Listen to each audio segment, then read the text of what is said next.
Blessed day mga ka-59, and ingat po tayo palagi. Lagi natin sinasabi yung lubusang pag-iingat po natin sa area of responsibility natin.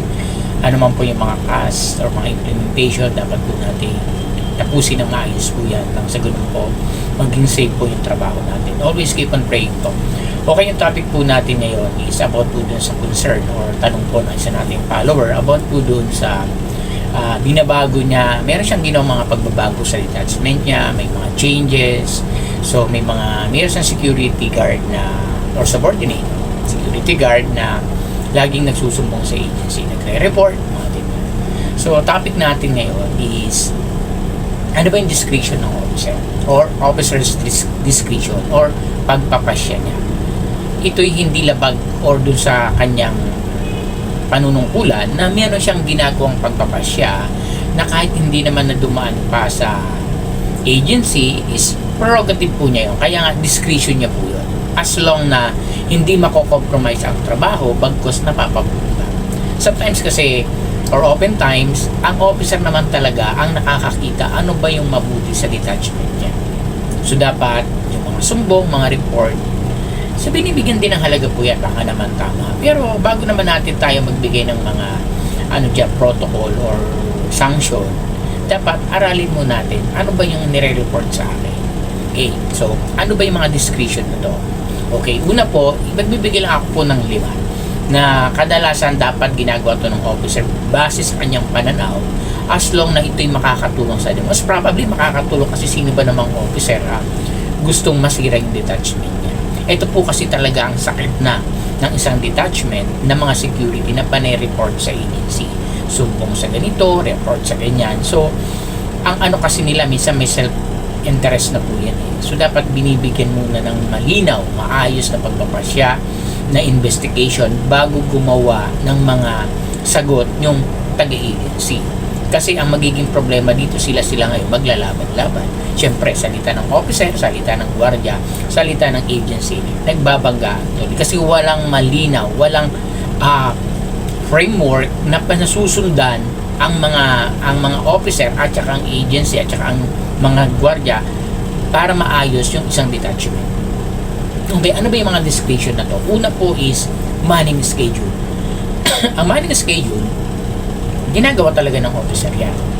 Yung mga, kasi minsan sa schedule nagkakaproblema, yan ang sakit eh. Kasi sabihin, lagi nila akong nilalagay dito. Bata-bata system si officer, si commander.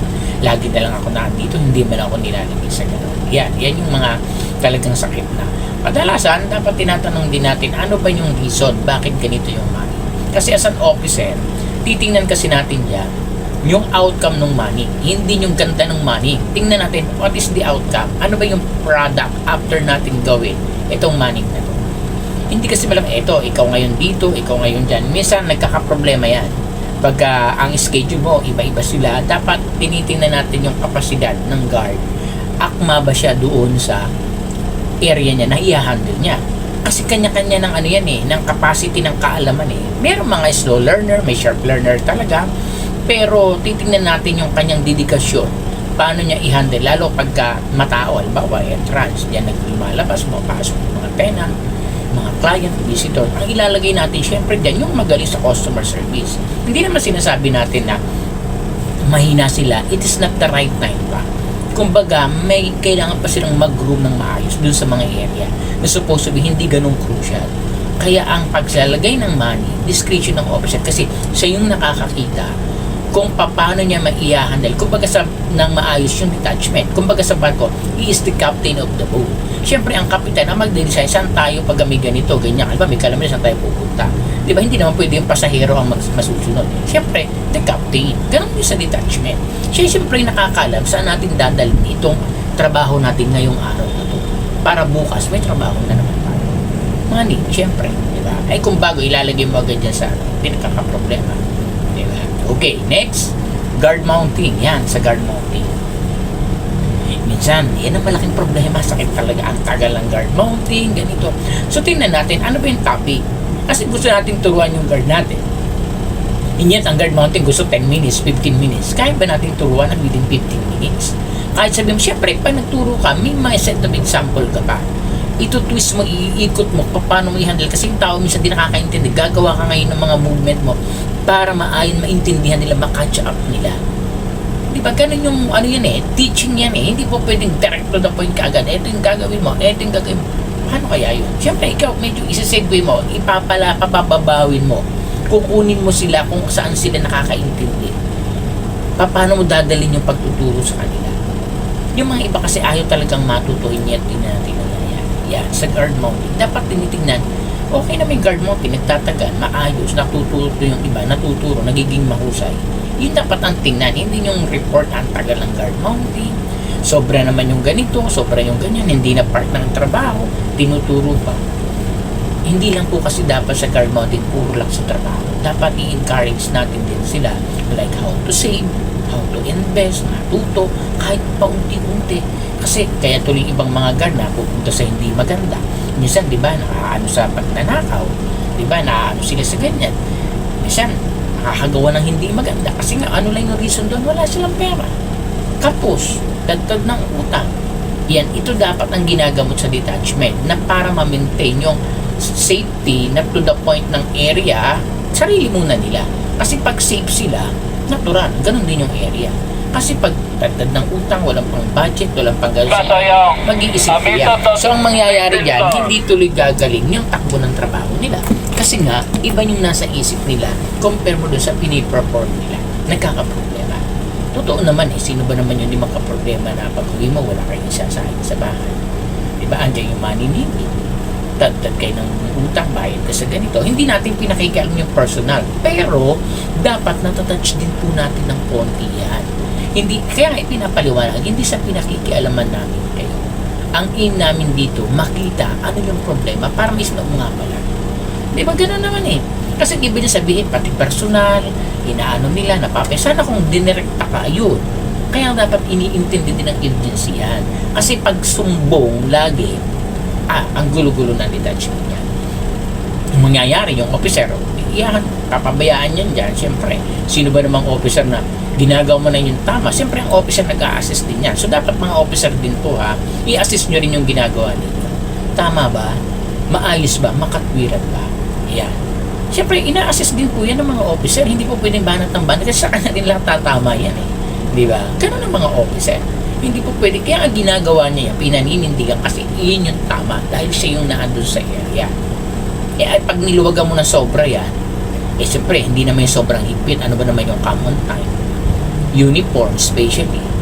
Diba? Masasabi, sir, wala po kaming wala kaming relo, kaya kami nagsiselfon.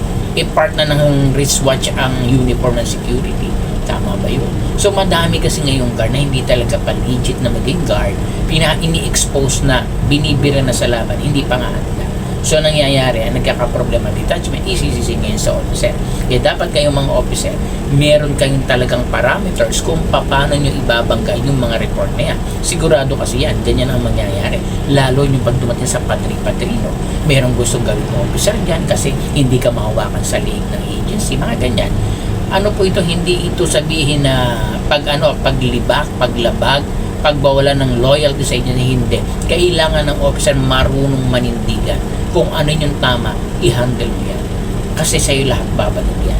Mahirap yung kaya ka lang paikot-ikutin, mali po yun. So, dapat panindigan po dyan. Pangatlo, rest day schedule. Sa rest day, yan pa ang mga problema.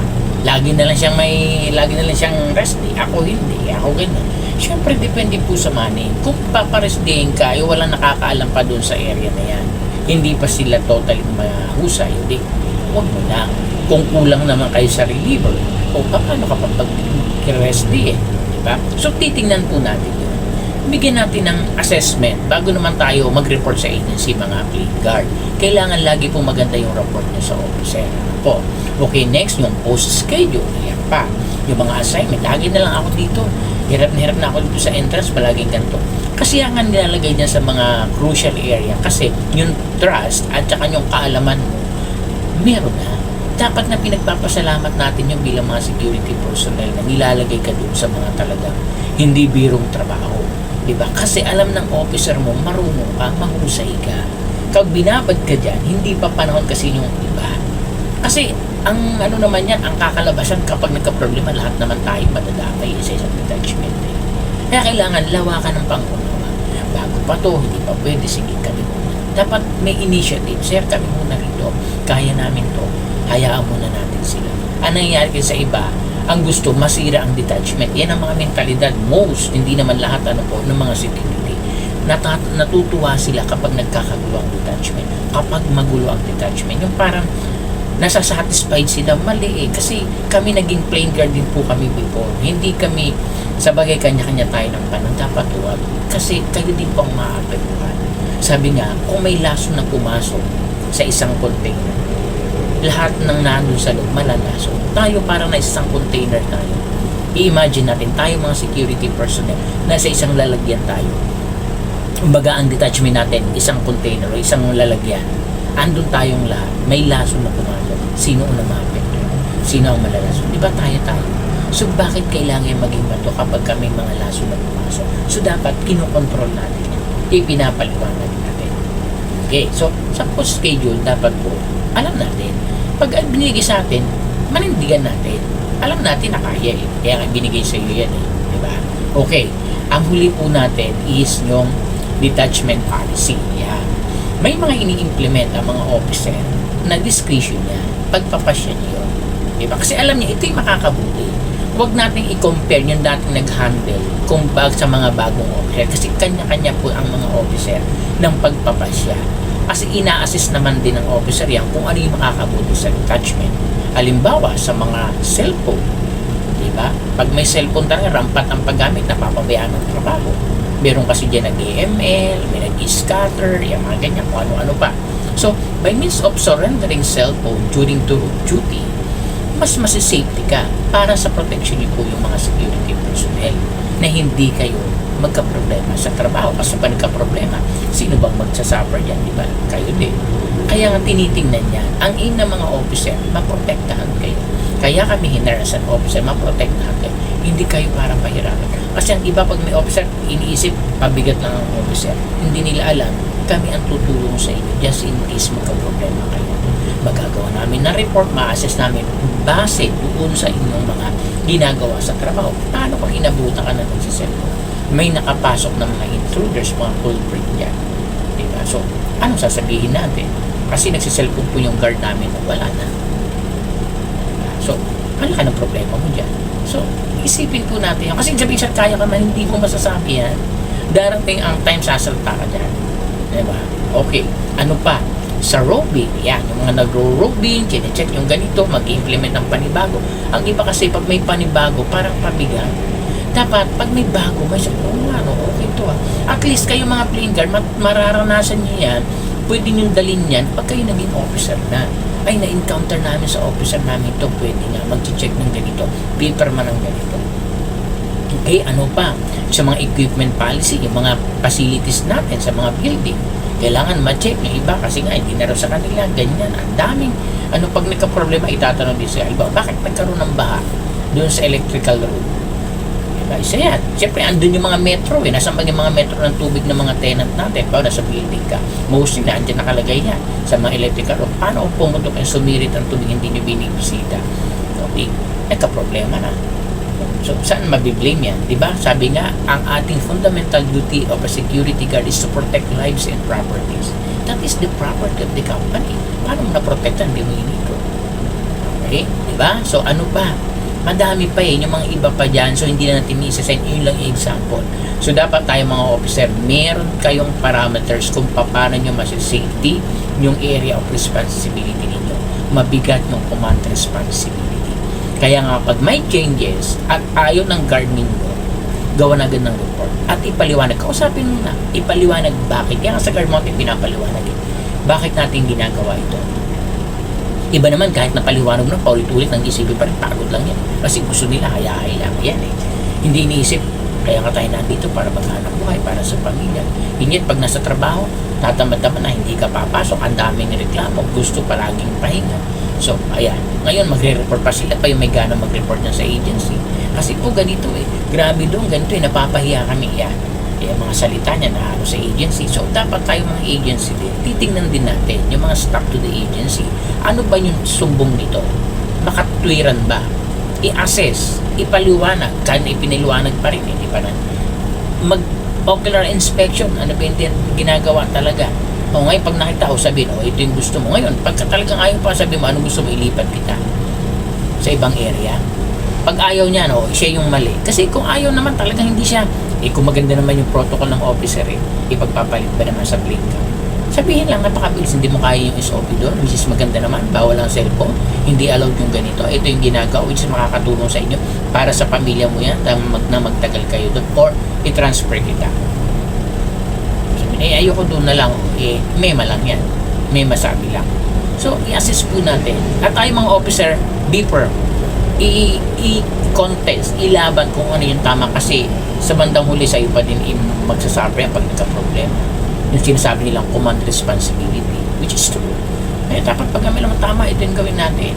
O pag hindi, gumawa ka ng report, papirma mo sa agency, na-eventualis kayo ang mananagot dyan, safety ka na. Siyempre, you have to protect yourself as an officer. Hindi biro pag nagka-problema na.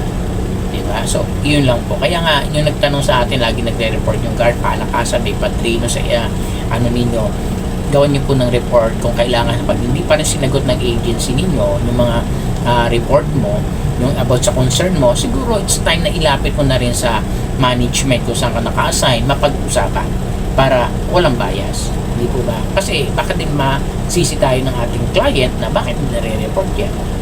Karapatan ng client na malaman yan. Hindi sabihin nawawala yung loyalty mo sa agency. Kaya nga, nagpapakabuti ka dyan sa detachment mo, protection ng agency mo yan. Tatagal ang contract dahil sa inyo. So yun lang po, maraming salamat. I hope po nakatulong po ito doon sa nagtanong po sa atin.